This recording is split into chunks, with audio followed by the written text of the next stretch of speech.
So Grover Cleveland becomes the only man in American history who is elected president, defeated, and then elected in a different term. Yeah. So when they say we have 45, like Trump is our 45th president, but he's actually technically our 45th. Okay, you hold that statement. At the end of the period, we'll figure that out. It's a very good question. Just hold that, okay? All right. This was kind of a double loss for President Harrison when he lost the election of 1892 because his wife died just 2 weeks before Election Day. So he lost his wife 2 weeks before he lost the election. So he had kind of a double loss and a tough time for him. So President Harrison ran for re-election in the election of 1892, but he was defeated by former President Grover Cleveland. Very tough loss for President Harrison because he had lost his wife just 2 weeks before Election Day. Well, after the presidency, Harrison returned to Indianapolis and he got a job, which most presidents don't go back and get a job after they've been president. Now, looking at his profile, what job did he take? He went back to Indianapolis, Indiana, and became a what? Became to practice law. Yeah, he was a lawyer, remember? So he's one of the few presidents that actually left the presidency and went and got a job. Okay, he went back to Indianapolis, Indiana, and practiced law. Anybody remember who he first married? Who was his first wife that died? What's that? Carolyn? Yeah. Well, in 1896, he remarried a lady by the name of Mary Lord Dimmick. And Mary Lord Dimmick was a lady who actually had cared for his wife during the time she was so ill. And some people think, oh, that's kind of weird, you know what I mean? But I'll tell you a story about that in a minute.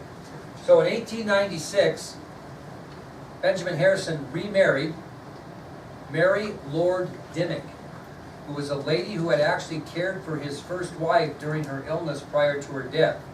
And they had a daughter together. And some people, kids look at me like, geez, that's kind of weird. You know, I got to tell you kind of an interesting story. A good friend of mine, Bob Oren, longtime teacher in Montana, very successful coach, never married. Kind of an old bachelor until he got into his 50s. And a very good friend of his, very close friend of his, had cancer and knew he was going to die. And Bob was very good friends with not only his best friend, but his wife as well. And on basically his deathbed, his friend said, "Would you please marry my wife? Would you please take care of her the rest of her life?" He had never been married, and he did. And to this day, they've been married many, many years. So I don't know if that was exactly love in marriage or commitment in marriage, but it's worked out very well. So that isn't that odd in lots of cases. So evidently, I think Benjamin Harrison probably respected Mary Lord Dimmick a lot for taking care of his wife. They probably had a good relationship during that time. And sometimes after a situation like that, that's what you do. Now, in 1897, Benjamin Harrison wrote a book about the federal government. And most presidents write what after their presidency? Their memoirs. He didn't really write his memoirs. He wrote a book about the federal government. And the book was entitled, "This Country of Ours." This Country of Ours. And he wrote that when? Well, look at here. Here's a first edition, first printing, 1897. Be very careful with this. A book that Benjamin Harrison wrote called "This Country of Ours." Well, Harrison eventually died on March 13th of 1901. He was only 68 years old, which is kind of young to die. And he's buried in Indianapolis, Indiana. So he eventually died on March 13th, 1901, died at his home at the age of 68, and was buried in Indianapolis.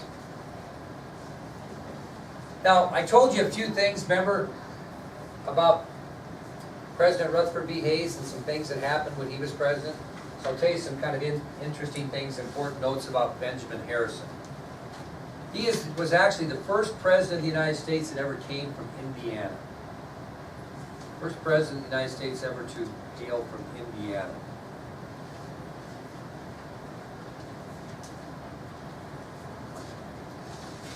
It was during the Harrison presidency that free rural mail delivery started. What's rural mail delivery? How many of you live outside of Moreland? live on Road 13 or something, do they deliver your mail to your house? Or do you come in town and get it in the post office?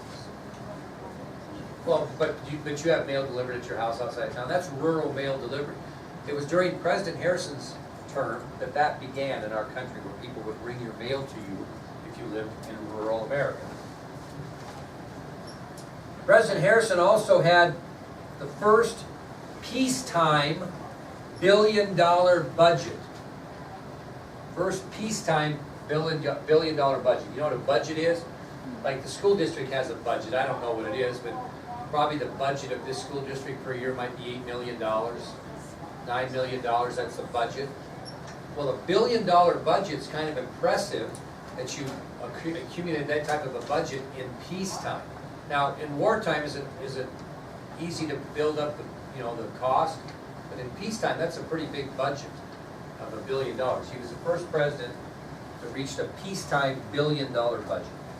And more importantly to you guys sitting in the seats, 2 states came into the Union during Harrison's term as president. One was Idaho and the other was Wyoming. So Wyoming came into the Union along with Idaho during the term of President Benjamin Harrison.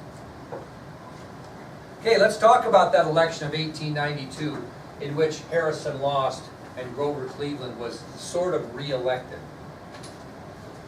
Now, there actually were 3 political parties involved in the election of 1892. 3 political parties. One was the Republican Party, and they nominated President Harrison for re-election, right? So the Republicans nominated President Harrison for re-election. And the Democratic Party, which we mentioned, nominated former President Grover Cleveland, which was unusual. That has never happened before, in which a former president has run unconsecutively, so to speak, and was successful. And we had a new party called the Populist Party. And they nominated a fellow by the name of James B. Weaver. And the Populist Party was organized and formed exclusively by farmers. Farmers. So farmers belonged to the Populist Party, and they nominated James B. Weaver. So you're going to have 3 different parties and 3 different nominees. President Harrison for re-election for the Republicans, former President Grover Cleveland for the Democrats, and the Populist Party, who was organized and formed by farmers exclusively, were nominating James B. Weaver. Wasn't a very close election, really.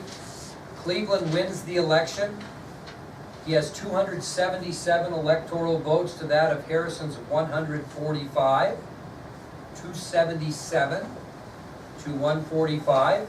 And thus, Grover Cleveland becomes the first former president to be elected president of the United States non-consecutively. Okay? So the Democrats won this election 277 to 45, and Grover Cleveland becomes the first former president to be elected president of the United States non-consecutively. Now, a good thing for Cleveland is the Democrats controlled Congress during the time of his presidency. That's a good thing when your political party controls Congress. Now, it was kind of interesting because the Populist Party, which was kind of a new thing, they made kind of a remarkable showing in this election. Weaver actually gathered 22 electoral votes in this election and over 1 million popular votes. 22 electoral votes and over 1 million popular votes. So I'll tell you kind of how impressive that is. When Bill Clinton ran against George H.W. Bush, that would be George W. Bush's father, when he ran for re-election, the reason that George H.W. Bush lost that election is because a third party came in, the Independent Party, and a billionaire by the name of Ross Perot came into being, and it really cost Bush, because those people that probably would have voted for Bush over Clinton if there were just 2 candidates ended up voting for Perot, and so Bush lost votes. But even as big an impact as Ross Perot made in that election, he did not win 1 electoral vote, not 1. So this was a good showing by a third party to come in and win 22 electoral votes. Normally when a third party comes in, what are they trying to do? Remember in history, what are they trying to do if a third party comes in? They try to win the electoral vote, try to win the presidency. They're trying to keep someone from what? Getting majority so it goes to the House. That wasn't the case so much here, and they did win 22 votes. That was pretty impressive. Okay, not going to tell you too much about Grover Cleveland's second term. So we're going to move right to the election of 1896 and tell you about a new president, okay?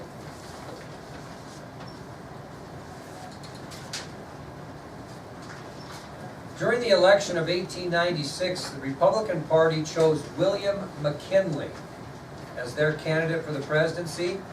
He also was from Ohio. Matter of fact, he served as governor of Ohio, and he served in a House of Representatives from Ohio. So Ohio's really contributed quite a few politicians at this time in history.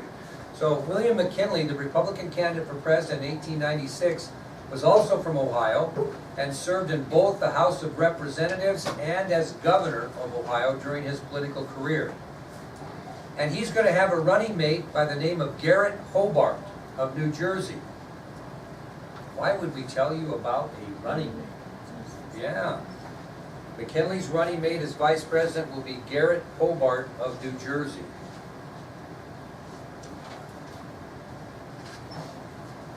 Now Hobart, kind of interesting about Garrett Hobart, he had never been elected to any office in his life, not even dog catcher, so to speak, before he was nominated to be the vice president of the United States. Never won an election in his life, never ran for anything. The Democrats selected a congressman from Nebraska by the name of William Jennings Bryan. William Jennings Bryan as their nominee for president.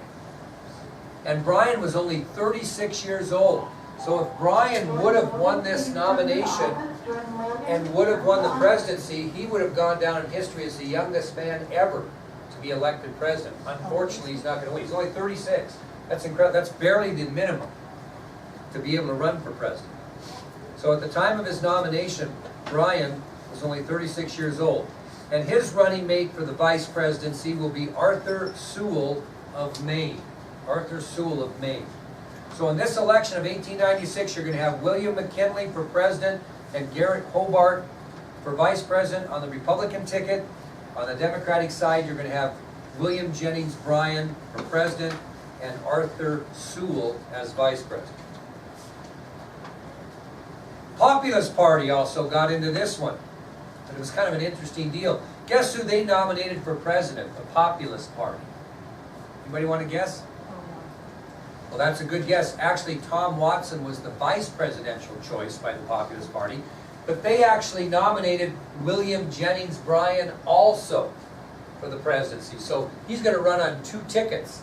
Okay, he's going to run on the Democratic ticket, and he's going to run on the Populist Party ticket, which would make you think that he would have a good chance to win, would it not? We'll see. Would the populist people vote for him and the Democrats? Should. So you have the Populist Party who nominates also William Jennings Bryan, but they chose Tom Watson of Georgia for the vice presidency.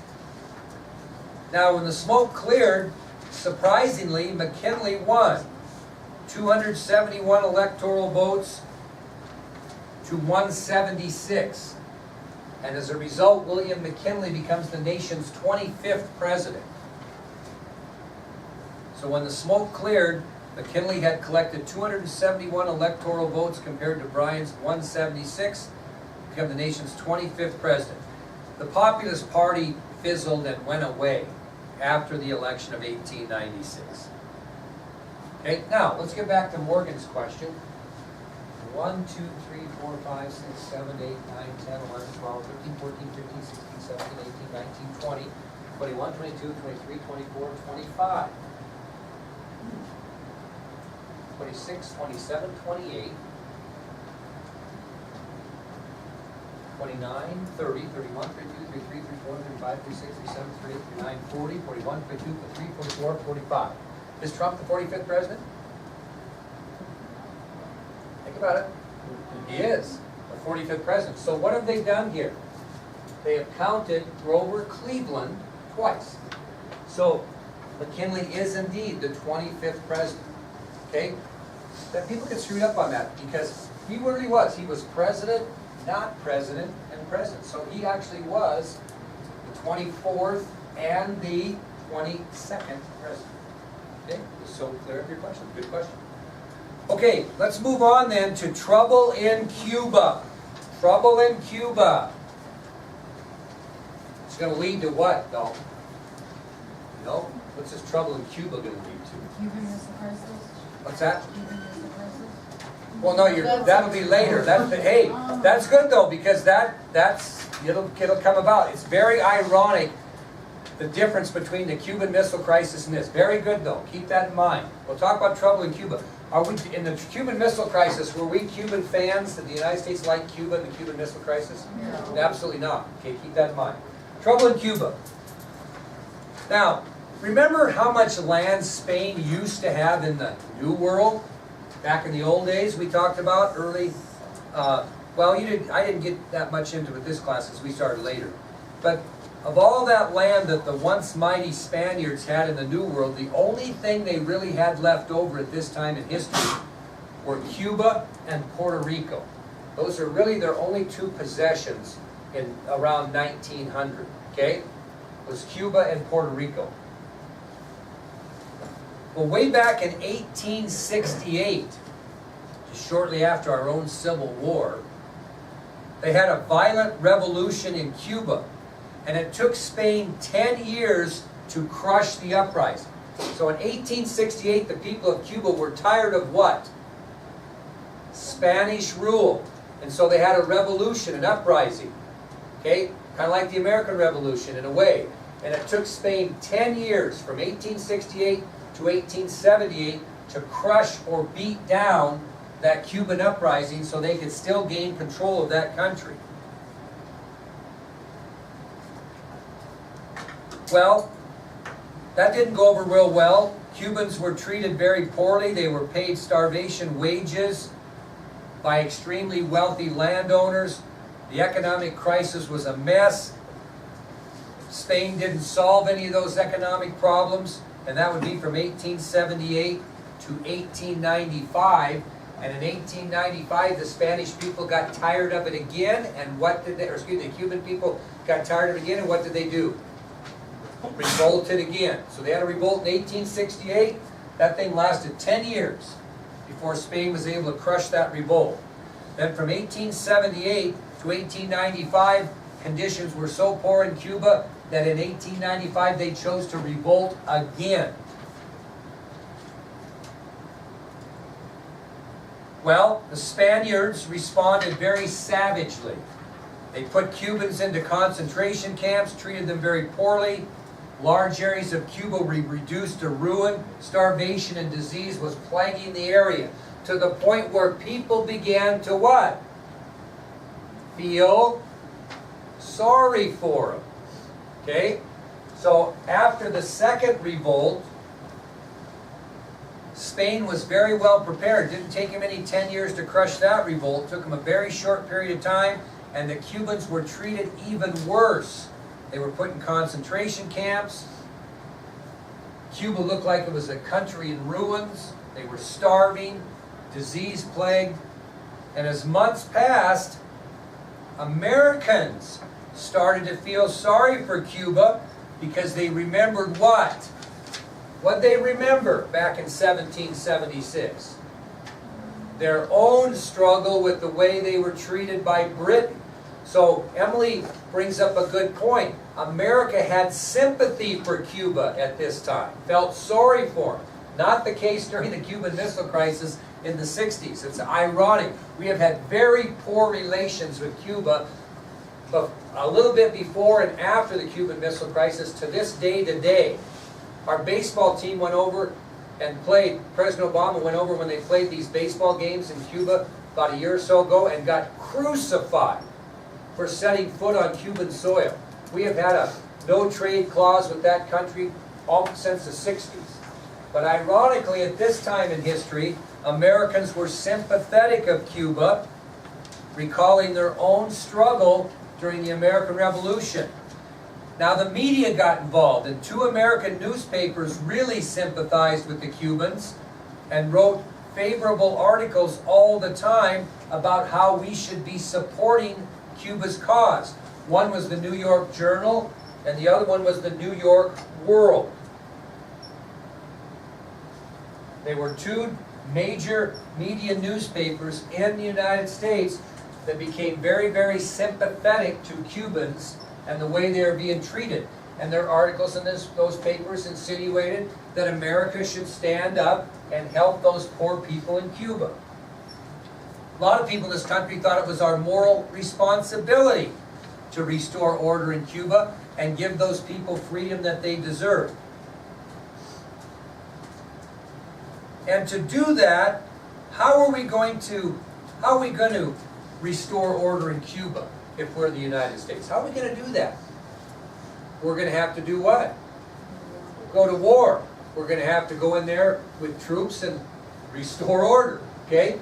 Well, when William McKinley was inaugurated as president on March 4th, 1897, after his election, on March 4th, 1897, he made it clear in his inaugural address that he opposed any war in Cuba. Not with Cuba, but in Cuba. Who would the war be with?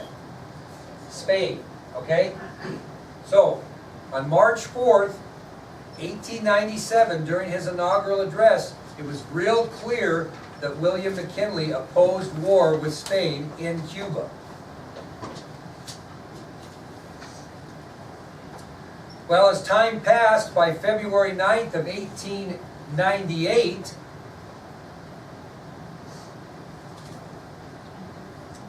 the Spanish minister to the United States made a very cutting statement about our president, which got in the papers. On February 9th of 1898, American newspapers printed a letter written by the Spanish minister to the United States. McKinley was trying to keep out of war, was he not? But he's going to be insulted by this Spanish minister to the United States, who referred to President McKinley in the media